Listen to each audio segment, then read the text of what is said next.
ಎಲ್ಲ ಇಂಗ್ಲೀಷ್ ಇದೆ, ಕನ್ನಡ ಇದೆ. ಇನ್ನೊಂದು 2 ದಿನದಲ್ಲಿ ಕನ್ನಡ ಇರಬೇಕು. ಕನ್ನಡವೇ ನಮ್ಮಮ್ಮ, ಅವಳಿಗೆ ಕೈ ಮುಗಿಯಮ್ಮ.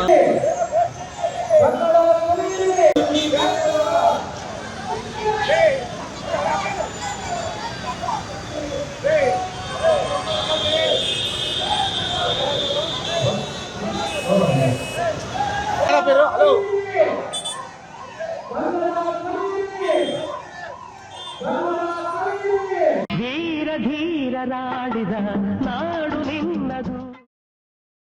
ಏನಿವತ್ತು ಕರ್ನಾಟಕದಲ್ಲಿ ಸಂಪೂರ್ಣವಾಗಿ ಕನ್ನಡೀಕರಣ ಆಗಬೇಕು ಅಂತೇಳಿ ಕನ್ನಡ ಪರ ಹೋರಾಟಗಾರರು, ಕನ್ನಡ ಪರ ಸಂಘಟನೆಯವರು ಎಲ್ಲರೂ ಕೂಡ ದನಿಗೂಡಿಸಿ ದೊಡ್ಡ ಮಟ್ಟದಲ್ಲಿ ಜಾಥಾವನ್ನು ಮಾಡ್ತಾಯಿದ್ರು. ನಾವು ಕೂಡ ಮೈಸೂರು ರಸ್ತೆ ಸ್ಯಾಟಲೈಟು ಬಾಪೂಜಿ ನಗರ ಮುಂಭಾಗದಿಂದ ಹೊರಟು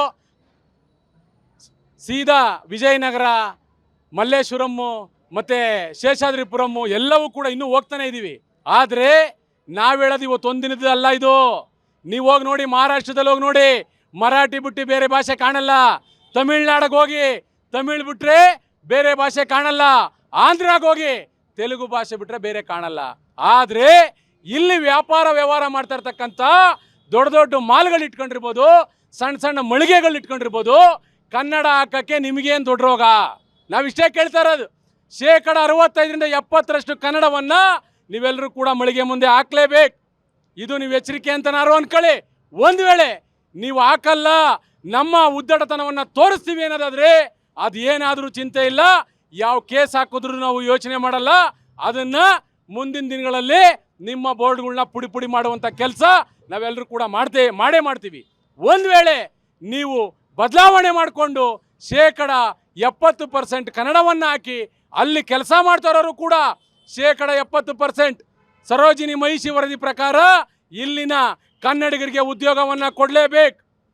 ಒಂದು ವೇಳೆ ಇದೆಲ್ಲವನ್ನು ಧಿಕ್ಕರಿಸಿ ನಡೀತೀವಿ ಅಂದರೆ ನೀವು ಎಲ್ಲಿಂದನಾರ ಬಂದಿರಿ, ಯಾರನ್ನ ಆಗಿರಿ, ನಿಮ್ಮ ಮಾಲ್ಗಳು ತಗೊಂಡೋಗಿ ಆಂಧ್ರದಲ್ಲಾನ ಇಟ್ಕೊಳ್ಳಿ, ಮಹಾರಾಷ್ಟ್ರದಲ್ಲಾನ ಇಟ್ಕೊಳ್ಳಿ, ತಮಿಳ್ನಾಡಲ್ಲಾನ ಇಟ್ಕೊಳ್ಳಿ. ಇಲ್ಲಿ ಕರ್ನಾಟಕದಲ್ಲಿ ಕನ್ನಡಿಗನೇ ಸಾರ್ವಭೌಮ. ಕನ್ನಡಿಗರು ತಿಂದು ಬಿಟ್ಟಿದ್ದನ್ನ ನೀವು ಇಲ್ಲಿ ಅತಿಥಿಗಳೇ ಹೊರತು ನೀವ್ಯಾರು ಇಲ್ಲಿ ಮಾಲೀಕರಲ್ಲ. ಆಯ್ತಾ? ನಾನು ಯಾವುದೋ ಒಂದು ಸಾಮಾಜಿಕ ಜಾಲತಾಣದಲ್ಲಿ ನೋಡಿದೆ, ಒಂದು ಸಭೆಯನ್ನು ಮಾಡ್ತೀರಾ ಒಂದು ಸಮುದಾಯ, 70% ಇದ್ದೀನಿ ಅಂತೀರಾ ನೀವು ಉತ್ತರ ಭಾರತೀಯರು, ಕನ್ನಡಿಗರು 30% ಇದ್ದೀನಿ ಅಂತೀರಾ. ನಿಮಗೆ ಈ ಮಾಧ್ಯಮದ ಮುಖಾಂತರ ಎಚ್ಚರಿಕೆಯನ್ನು ಕೊಡ್ತಾ ಇದ್ದೀನಿ. 70% ನೀವಲ್ಲ, ಕನ್ನಡಿಗರು ನಾವಿದ್ದೀವಿ, 30% ನೀವಿದ್ದೀರಾ. ಉತ್ತರವನ್ನು ನಾವು ಕೊಡೋಕ್ಕೆ ಸಿದ್ಧರಿದ್ದೀವಿ. ಆ ಉತ್ತರವನ್ನು ತಗೊಳ್ಳೋಕ್ಕೆ ನೀವು ಸಿದ್ಧರಿರಬೇಕು. ಅದು ಯಾವುದೇ ಮಾಲ್ಗಳಾಗಿರಲಿ, ಸಂಪೂರ್ಣ ಕನ್ನಡೀಕರಣ ಆಗಲೇಬೇಕು. ಕನ್ನಡವನ್ನು ಬಳಸಲೇಬೇಕು, ಕನ್ನಡವನ್ನು ಉಳಿಸಲೇಬೇಕು, ಕನ್ನಡಿಗರಿಗೆ ಉದ್ಯೋಗವನ್ನು ಕೊಡಲೇಬೇಕು. ನಾವು ಏನು ಅಭಿಯಾನ ಹಾಕ್ಕೊಂಡಿದ್ದೀವಿ ಕನ್ನಡಿಗರ ರಕ್ಷಣಾ ವೇದಿಕೆ ವತಿಯಿಂದ ತುಂಬ ಯಶಸ್ವಿಯಾಗಿ ನಡೆದಿದೆ. ನಮ್ಮಲ್ಲಿ ಒಂದು ಒಗ್ಗಟ್ಟಿಲ್ಲ ಹೇಳಬೇಕಂದ್ರೆ. ಈವನ್ ಸರ್ಕಾರ ಸಹ ಕೇಳ್ಕೋಬೇಕು, ಎಲ್ಲ ಮಳಿಗೆಗಳಿಗೆ ಪ್ರತಿಯೊಂದು ಮಳಿಗೆ ರಿಜಿಸ್ಟ್ರೇಷನ್ ಆಗುವಾಗಲೇ ಕಂಪಲ್ಸರಿ ಮಾಡಬೇಕು, ಕನ್ನಡದಲ್ಲಿ ಬೋರ್ಡು ಹಾಕಲೇಬೇಕಂತ.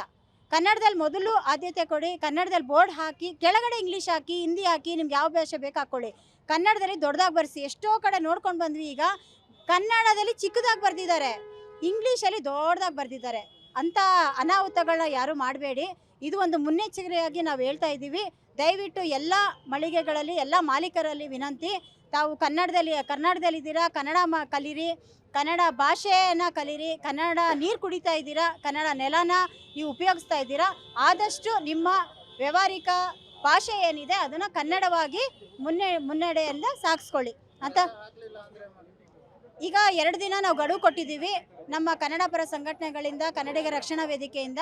ಮುಂದಿನ ದಿನಗಳಲ್ಲಿ ಇದೇ ರೀತಿ ಅವರು ಉದ್ದಟನ ತೋರಿಸಿದ್ರೆ ನಾವು ಬೇರೆ ರೀತಿ ಬೋರ್ಡ್ ಹೊಡೆಯೋದಾಗಲಿ ಅಥವಾ ಏನೇ ಒಂದು ನಮ್ಮ ಏನಿದೆ ಅದು ನಾವು ಕೇಳ್ಕೊಂಡು ಅವ್ರಿಗೆ ಪ್ರತಿಯೊಂದು ಬೋರ್ಡ್ನ ತಕ್ಷಣದಲ್ಲೇ ಚೇಂಜ್ ಮಾಡಿಸ್ಬೇಕಂತ ಅಂದ್ಕೊಳ್ತಾ ಇದ್ದೀವಿ. ಕನ್ನಡಿಗರ ರಕ್ಷಣಾ ವೇದಿಕೆಯಿಂದ ರಾಜ್ಯ ಮಹಿಳಾ ಉಪಾಧ್ಯಕ್ಷರು ಸುನೀತಾ ಗೌಡ. ಇಲ್ಲಿ ನಮ್ಮ ಕನ್ನಡ ಬೋರ್ಡ್ ಚೇಂಜ್ ಮಾಡೋದು ಒಂದೇ ಅಲ್ಲ, ಪದಗಳನ್ನೂ ಚೇಂಜ್ ಮಾಡಬೇಕು. ಕನ್ನಡದಲ್ಲೇ ಮಾತಾಡಬೇಕು, ಕನ್ನಡದಲ್ಲೇ ಮಾತಾಡಬೇಕು, ಕನ್ನಡದಲ್ಲೇ ವ್ಯವಹಾರಗಳು ನಡಿಬೇಕು. ಈಗ ಕೆಲವು ಮಹಾರಾಷ್ಟ್ರಕ್ಕೆ ಹೋದರೆ ಪ್ರತಿಯೊಂದು ಬೋರ್ಡೂ ಅವರಲ್ಲೇ ಭಾಷೆಯಲ್ಲೇ ಇರುತ್ತೆ, ಪ್ರತಿಯೊಂದು ಭಾಷೆನೂ ಅವರಲ್ಲಿ ಇರುತ್ತೆ. ನಮ್ಮ ಕನ್ನಡದಲ್ಲಿ ಹಂಗಲ್ಲ, ಅವ್ರು ಬಂದ್ರೂ ಅವ್ರ ಭಾಷೆಯಲ್ಲೇ ನಾವು ಮಾತಾಡೋ ಪರಿಸ್ಥಿತಿ ಆಗಿದೆ. ಅದು ಆಗಬಾರ್ದು. ಮುಂದಿನ ದಿನಗಳಲ್ಲಿ ಇದೆಲ್ಲ ಚೇಂಜ್ ಮಾಡಬೇಕು, ಮಾಡೇ ಮಾಡ್ತೀವಿ.